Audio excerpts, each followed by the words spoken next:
Hi, I'm Jessica Salaji, publisher of thegeorgiavirtue.com. We're so excited to offer a compilation of videos this election season.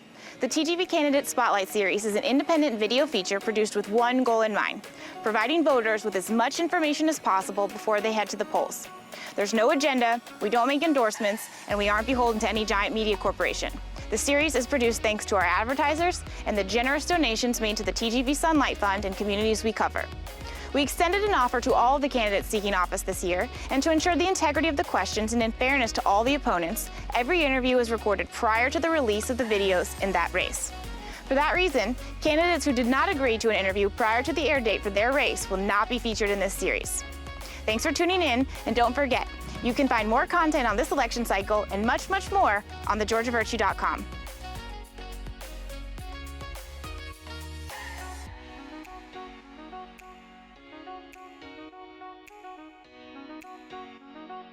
Today we are sitting down with Mr. Ray Davis, who is running for Bulloch County Commission in District 2A.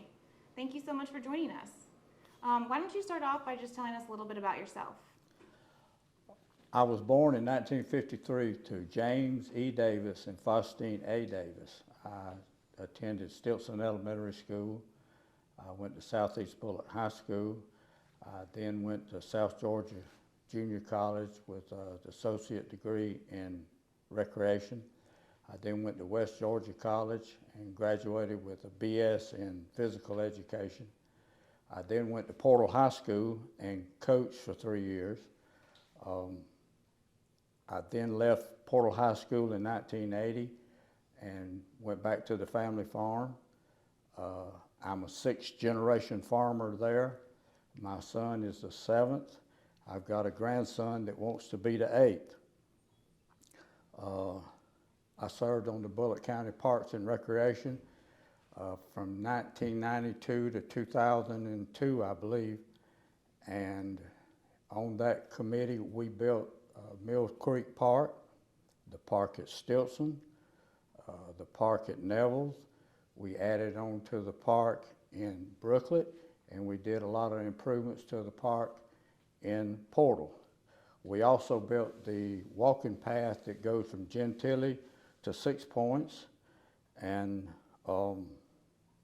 also as a farmer, I won 3 awards given by Bayer, $5,000 awards. That the first one, the awards were called Grow Your Community. The first one went to Stilson Elementary School. The second one went to the Stilson Fire Department. And the third one went to the Leafield Fire Department. I also was involved in the communications tower on Ballpark Road, which where Driggers Field used to be. I got the board of directors of that ballpark to sign over to the county so they could put the EMS tower and communication tower there. My wife is Belinda Lee Davis. She was born and raised in the Leafield community, which was established by her ancestors in the early 1900s. She retired after 38 years in the school system as a library media specialist. Great, thank you so much. So you're running in the Republican primary, and the election is in May. But local government issues aren't as partisan as state and national politics are. So why don't you talk a little bit about how you see the county commission seat and how your approach to local government looks? I want to hear from the voters and the taxpayers in this election. This election will most likely determine the future of Bulloch County. So if I'm elected, it will be a sign from the voters that they are looking for change. What do you think are the 3 most pressing issues in our county right now? The first one is water. I think the county commissioners should represent the people of Bulloch County to persuade the state of Georgia to indemnify any problems that are caused by the 4 wells that are being drilled in Bulloch County. The second one is the taxes. 65% of the funding of Bulloch County comes from property taxes. Abatements to industry, subdivisions that create a deficit to the general fund of Bulloch County. And the third one is the schools. The Bulloch County Commissioners are responsible for the number of people in this county through the subdivisions they've allowed to come in. These subdivisions bring the parents bring the children, and then the Board of Education is responsible for educating these children. So one of the root issues of what you just touched on is planning and zoning. And there's a lot of talk about whether we should grant variances and take staff recommendations and balancing private property rights and letting people do with their property what they want versus protecting Bulloch County as it is. So how do you look at planning and zoning, and what's your approach to those recommendations as a county commissioner? The Bulloch County Agricultural Committee got together and listed a group of concerns and recommendations that were prepared for the Bulloch County Land Use Steering Committee. And the number 5 on the concerns said, the Planning and Zoning Commission, if not often, regularly have their recommendations overturned by the county commissioners. And then also in this that they gave to the Bulloch County land use was on the recommendations, if legally permissible, in the event that the Planning and Zoning Commission makes a unanimous vote, it would require a like unanimous vote by the county commissioners to contradict the recommendations of the Planning and Zoning Board. Now, this agricultural group that got together was 50-something odd people, and they made recommendations and concerns to the Bulloch County Land and Steering Committee. Now, I don't know what they've done with this, but I don't see anything that they've done moving forward on these recommendations or these concerns by the agricultural community. Do you think that the county is transparent enough with the public? That would be a hard no. Particular reason or anything you'd like them to do that they're not doing in terms of transparency? Well,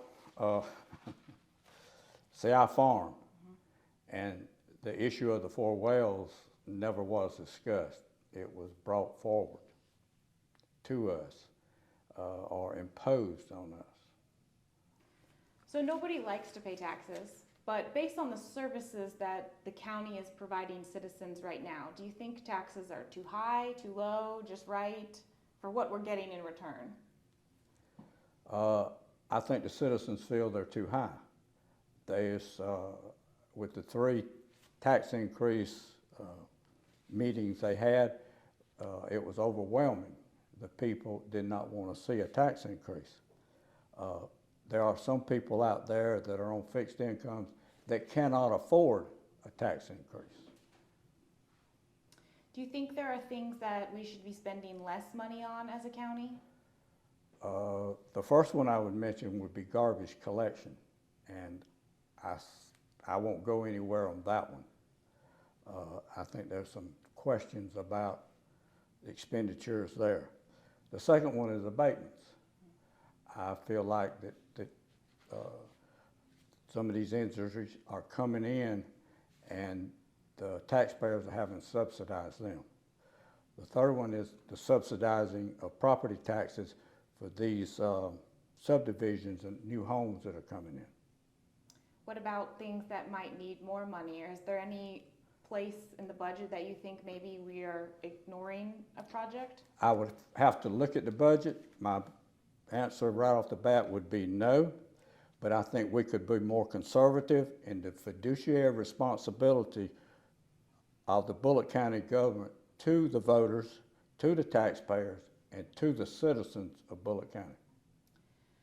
It's a tense time in Bulloch County right now. People are very divided on the issues. They're stressed out about how different things are going to impact them. So why do you want this job right now? Why do you want to be a county commissioner in these times? I feel that the voters and taxpayers won't change. I'm willing to support the communities, the neighborhoods, and all of Bulloch County in this effort. And is there anything else you want voters to know about you before Election Day? I mean, we've got a month to go, and I'm sure you're busy meeting with them and talking with people, but is there anything you want people to know about you as we head into Election Day? This election may very well decide the future of Bulloch County. Statesboro is the hub and has been and always will be going forward. It is the county seat. It is where industry and the population should be based. The people of Bulloch County need to speak and be heard in this election. If you care about your community, you need to vote. If you care about your neighborhood, you need to vote. If you care about your schools, you need to vote. If you care about your water, you need to vote. If you care about your taxes, you need to vote. If you care about Bulloch County, you need to vote. If you're not registered to vote, you have until April the 22nd to do so. The people's voice needs to be heard. The county's future may very well be decided on it. Well, thank you so much, and good luck on the rest of the campaign trail, and we appreciate you sitting down with us. Thank you.